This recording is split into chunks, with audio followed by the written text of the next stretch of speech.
ከሄድክ ወዲህ ካንተ ጋር ያለው ዝናብ ወድ ነበር ወይም ደግሞ ወድ ይመስለኝ ነበር።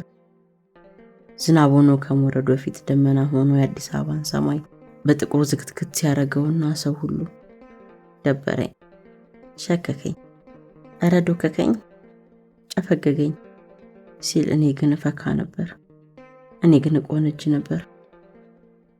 ዝናቡ ለሰዓታት ሲጥል ቆይቶ በየመንገዱ የተከማቸን ቆሻሻ አጣጥቦ ሲያባራ ግራጫማ ቀን እንኳን ድባቴ ውስጥ አይጨምረኝም ነበር። አሁን አንተ ከኔ ጋር አይደለህም። ስለዚህ ገና ሰማዩ በደመና ሲቋል መንፈሴ ይጨፈግጋል። ውሃ ሆኖ ሲወርድብኝማ ብቸኝነት ስንት ፎቅ ቤቱን ይሰራብኛል። እያንዳንዱ የዝናብ ጠብታ መስኮቴን እያንኳኳ ስሚኝማ ታዲያ የተመካሽበት ወዳጅሽ የት ሄደ? እኮ የት ደረሰ? እያለ የሚጠይቀኝ የመንደራሽ ማውጣጭ ይመስለኛል።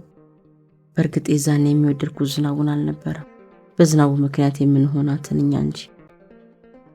ገና ሲያጉረመርም በስፋት ምቾቱን የሞዝ ቦልድ አልጋ የሚያስነቅ ሶፋችን ላይ እግር ለእግር ተቆላልፈን ነበር የምንጠቀለለው ነገር። ትኩስ ሻያችንን ፉት እያለን የምንለዋወጥ የሹክሹክታ ወሬ፣ የጋለ ገላችንን አጠጋግተን የምንሰራው ፍቅር ነበሩ ዝናቡን ያስወደዱኝ። እነሆ ተለይተኸኝ ከሄድክ ዛሬ 6 ወር ከ15 ቀን ከ7 ሰዓት ሞላ። የተለያየንበትን ጊዜ ሳላዛነፍ ነው የማውቀው።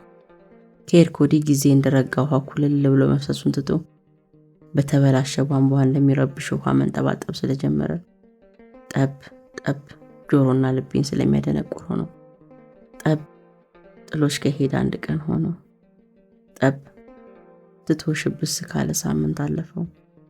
ጠብ ከነመፈጠርሽ ከረሳሽ 2 ወር ሞላው። ጠብ ጠብ አንተ በሌለበት የምተነፍሳት እያንዳንዷ የምጥ ሰከንድ ያስታውሰኛል። ፍራሽ አንጥፈሽ አልቅሽ አልቅሽ፣ ድንኳን አስደኩነሽ ደረት ድቂ ድቂ ይለኛል። ከሄድክ ወዲህ ለስሙ ነፃ ሰው ነፃ ሴት ሆኛለሁ። ትዳራችን ከፈረሰ ወዲህ አሁን ዓለምና አዲስ አበባ ለኔ ክፍት ናቸው። ልብ የፈቀደውን ላድርግባቸው፣ እንዳሻይ ልፈነጭባቸው እችላለሁ። አሳቻ ስፍራ ቢያዩኝ ባለትዳር አይደለች እንዴ የሚሉኝ አሽሞረኞች፣ ሰዋራ ቦታ ቢያገኙኝ ባለትዳሩ አላጤ ብለው የሚያዋርዱኝ ምላሶች የሉም። እንኳን ሙሉ ሲሶ ንብረት ኪሴ ሞልቶት እንዳሻኝ ያደላቀቀኛልና ቦሌ መሃል ያሉ ስመጥር ምግብ ቤቶች ሄጄ ሚኗቸው ላይ ካለ ምግብ ውስን 10 ጊዜ ማዘዝ፣ ላልበላው አንድ ነገር አንዱን ለኮፍ ሌላውን ለከፍ ለማድረግ እችላለሁ።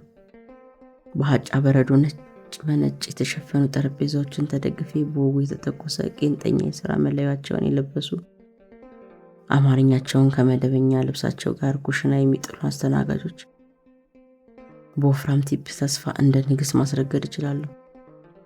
ወይም ደግሞ አንዱ ባለጌ ወንበር ላይ ውድ አራት ቀሚስ ለብሼ ከአውሮፕላን የሚታይ ቀን ሊፕስቲኮችን ተለቅልቄ በደህና ጊዜ ገዛህልኝን 110 ሺህ ብር ሽቶ ያለ ራይ መላ አካላት ላይ ነስንሼ ልቀመጥ እችላለሁ።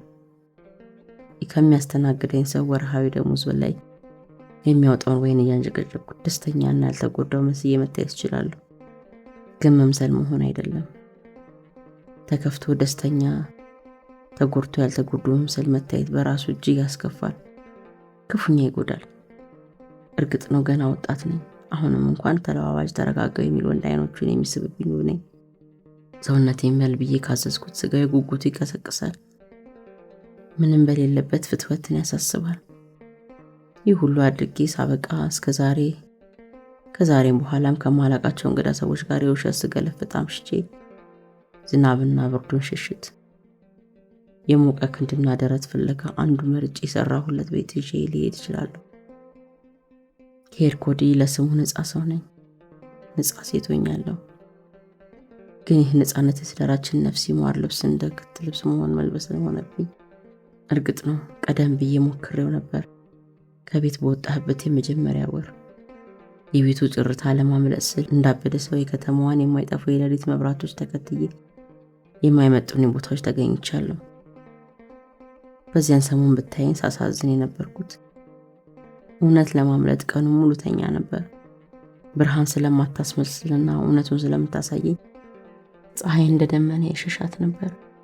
ካልተኛው ባዶ መደርደሪያ ላይ የተከረከመው አቧራና የምትወዳቸው መጽሐፍት የነበሩበት ቦታ ላይ አጉልታ አድርጋ ታሳየኛለች። ካልተኛው ከቤቱ አናት ላይ ታፋጥጠኛለች። ብቸኝነቴን እንደ አዲስ መርዶ ነጋሪ ታረዳኛለች። ወይዘሮ ጽዮን፣ ያደረግሽው ሙሉ ምርመራ የሚያሳየው ምንም አይነት የጤና እክል እንደሌለብሽ ነው አለኝ ሐኪሙ ከትላንት ወዲያ። ወይዘሮ ጽዮን ካለ በኋላ ያለውን ስላልሰማው ምን አልከኝ ብዬ አስደገምኩት።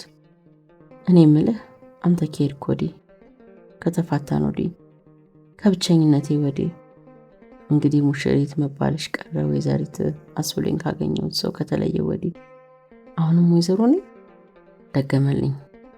በግዴለሽነት ፈገግ አልኩ። በፊትም ሳልፈልግ ነው የመጣሁት። እህቴ ሰላም፣ አንቺ ልጅ እያየንሽ ሟሸሽቦ በቁምሽ ጥላ እየሆንሽ ነው። እስቲ አሞሽ እንደሆን ተመርመሪ ብላ አስገድዳኝ ነው ሄድኩት።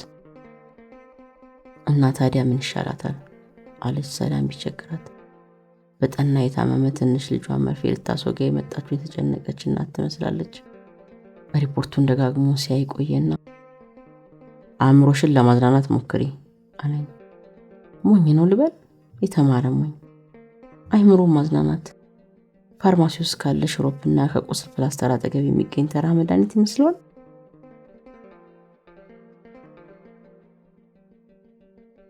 መድኃኒት ቢገኝስ እኔ መቼ መዳን ፈልጌ? ለነገሩ ምን ያድርግ እሱ? ለእኔና ካንተ ውጪ የሚገኝ ደስታ አንተን ማጣቴ ካመጣብኝ ሐዘን በላይ የረቀቀ ስቃይ መሆኑን አያውቅም። ከማላውቀው ሰው ጋር መሳቅና ከመጫወት ካንተ ጋር ትስታ ጋር መቆዘምና ማልቀስ እንደመመርጥ አልነገርኩትም። ፈቅጄ ባልተመለመልኩበት ጦርነት ውስጥ አዲስ ወታደር ሆኜ ጥይት የሌለው ጠመንጃ ይዤ የማላውቀውና እስከ አፍንጫ የታጠቀ የጠላት ጦር ፊት መገተሬን አይረዳም። ዛሬ ጠዋት በስንት ጊዜ ወደ ጓራችን ሄጄ ነበር። ያ የቀጠርከው አትክልተኛ የተከላቸውን ጽጌረዳዎች ታስታውሳለህ?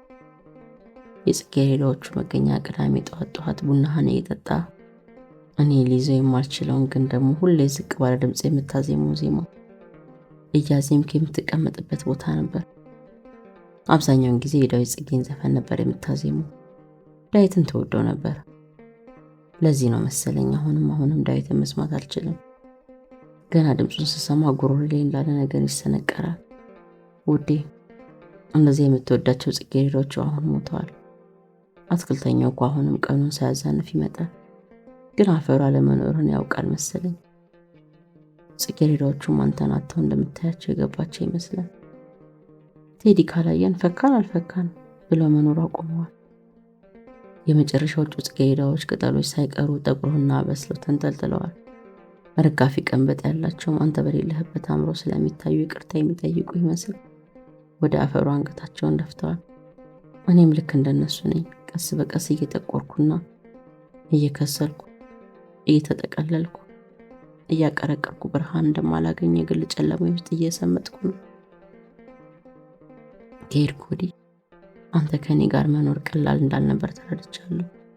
እንደ በጋ መብረቅ እንደሚያስደነግጠው ንዴቴ፣ እንደ ነሐሴ ዝናብ እኝኝ እያልኩ ኩርፊያዬ፣ ወግ የሌለው የተዝረከረከ ጠባዬ ትዳራችን ዳገት እንዳደረገብህ ገብቶኛል። አምናለሁ በየአይነቱ ትንንሽ ትልቅም ስህተት ሰርቻለሁ። ግን በዚህ ጭጋግ በሰወረው ቅዳሜ ከሰዓት ሊበላኝ የሚያዛጋ ቤታችን ውስጥ በብርድ የተንዘፈዘፉ ተቀምጬ ከጎረቤት የሚመጣውን ከሰዓት ያለው የተቆላ ቡና ጭስ ሲሸተኝ ስለምንነት አረክ እንደነበረና ለዚህ የሚያበቃን ነገር ምን እንደሆነ ውሉን እንድስት እያስገደደኝ ነው። ባወጣ ባወርዶ ከጎኔ እንዳትኖር እስኪያደርግ ያደረሰኝ ነገር ሊጨበጥልኝ አልቻለም። እትዬ አልማዝ እኮ አሁንም እንደ መልካም ጎረቤትነቷ ቡና ጠጪ ብላ ትጠራኛለች። እኔ ግን ሰበብ ፈጥሬ እቀራለሁ። ካላንተ መሄድ አልችልም።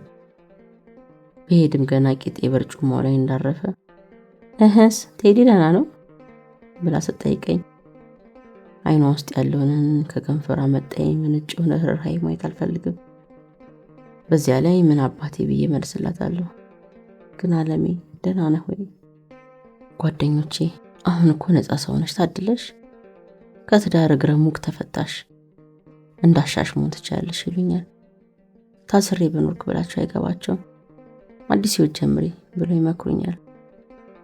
ገደል ጫፍ ላይ የቆመ ሰው ቁልቁለት እያየ እንዴት አዲስ ህይወት ይጀምራል ብላቸው አይገባቸውም። ብቻ ምን ዋጋ አለው? ከሄድኩ ወዲህ እኔ ጋር የቀረው እውነት ብቻ ነው። በዚህ ከተማ ያሉትን ወንዶች ሁሉ በአንድ ጊዜ ባቅፍ፣ የከበደኝን ዓለምና ሰው ሁሉ እስኪጠፋ በዳንኪራና በመጠጥ ብዘፈዘፍ፣ የቤቴን ኦናነት የገዛ ስሜቴን እስክረሳ ድረስ ካንተ ጋር የነበርኳትን ሴት ሽሽት ብሮጥ ብሰደድ አይሞቀኝም። አልረሳህም፣ አልጠላህም። ንገረኝ፣ የት ጋር ነው የተሳሳትኩት? ምኑ ጋር ነው እስከዚህ ድረስ የሳትኩት? እንዳልኩ ስንት ዓመት የተንከባከብካቸው አበቦች ሞተዋል።